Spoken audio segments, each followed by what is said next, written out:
నమస్తే అండి. వంటిల్లుకి స్వాగతం. ఈరోజు ఆవకాయ పచ్చడి చేస్తున్నాను. అది పక్కా కొలతలతో మీకు చూపిస్తాను ఎలా చేయాలో. ముందుగా ఆవకాయ కోసం మామిడికాయల్ని రెడీ చేసుకోవాలండి. వాటిని ముక్కలు కొట్టించుకుని, శుభ్రమైన తడి బట్ట, పొడి బట్టతో తుడుచుకుని ఆరబెట్టుకోవాలి. బయట ముక్కలు కొట్టించుకోకుండా మనం ఇంట్లోనే చేసుకోవాలి అనుకుంటే, కాయల్ని శుభ్రంగా కడిగి, ఆరబెట్టి, తుడుచుకుని ముక్కలు కొట్టుకోవచ్చండి. ముందుగా ముక్కలు కొలుచుకోవాలండి. నేను ఈ డబ్బాతో 8 డబ్బాల ముక్కలు తీసుకున్నాను. అదే డబ్బాతో ఒక డబ్బా కారం, కొద్దిగా తక్కువగా ఉప్పు, ఎందుకంటే మూడో రోజు కలుపుకుంటామండి మళ్ళీ. అదే డబ్బాతో ఒక డబ్బా ఆవపిండి, కొంచెం తక్కువగా మెంతిపిండి, పసుపు. దీన్ని బాగా కలుపుకోవాలండి. మొత్తం బాగా కలిసిపోయేలాగా కలుపుకోవాలి. మొత్తం కలిసిపోయిన తర్వాత ఇందులో మనం వెల్లుల్లి అంటే కొంచెం కచ్చా పచ్చాగా దంచుకోవాలండి. దాన్ని వేసి ఇదొక 50 గ్రాములు తీసుకున్నానండి. మళ్ళీ కొన్ని ఒలిసిన వెల్లుల్లి కూడా వేస్తాం ఇందులో. ఆ తర్వాత నూనె. ముందుగా 1 లీటర్ నూనె తీసుకున్నాను. దాన్ని బాగా పోసి కలిపేసుకోవాలి. సాధారణంగా అందరూ ముక్కల్ని ముందు నూనెలో వేసి తీసి తర్వాత ఈ రెడీ చేసుకున్న మిక్స్లో వేసుకుని జాడీలో పెడతారండి. కానీ నేను మాత్రం ఈజీగా అయిపోతుందని మొత్తాన్ని నూనెతో కలిపేసుకున్నాను ఒకేసారి. ఇప్పుడు ఈ కలుపుకున్న దాంట్లో ముక్కలు వేసి మనం కలుపుకుందాం. ఇలా కలుపుకోవడం వల్ల ముక్కలు ఉప్పు, కారం, నూనె అన్నీ పీల్చుకుని సంవత్సరం పొడవునా నిలవున్న ముక్కలు మెత్తబడకుండా గట్టిగా బాగుంటాయి. పచ్చడి కూడా ఎంతో టేస్టీగా ఉంటుందండి.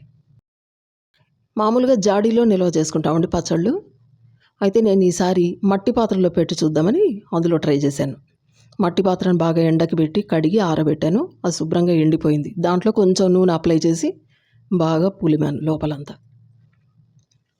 ఇప్పుడు మనం కలిపి రెడీ చేసి ఉంచుకున్న ఆ కారం, ఉప్పు ఆ మిశ్రమంలో ముక్కలు కొద్దిగా వేస్తాం. ముక్కలకి చక్కగా గుజ్జంతా పట్టేలాగా కలుపుకోవాలండి.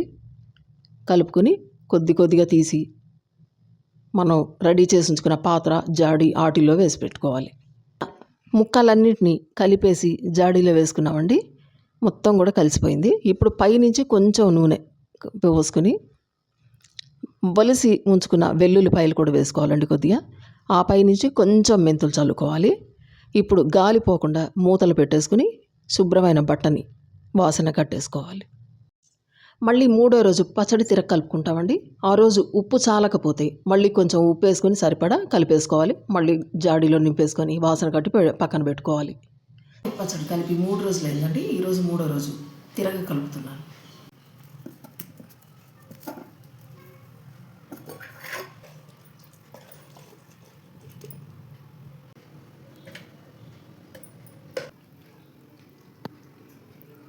ఉప్పు తక్కువైంది, అది పోసి కలిపేస్తున్నాను.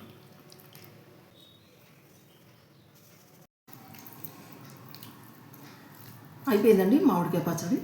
అన్నీ పర్ఫెక్ట్గా సరిపోయాయి. ఉప్పు కలిపాను, మిగిలినవన్నీ కూడా సరిగ్గా సరిపోయాయి. ఈ సంవత్సరానికి మామిడికాయ పచ్చడి పని పూర్తయింది.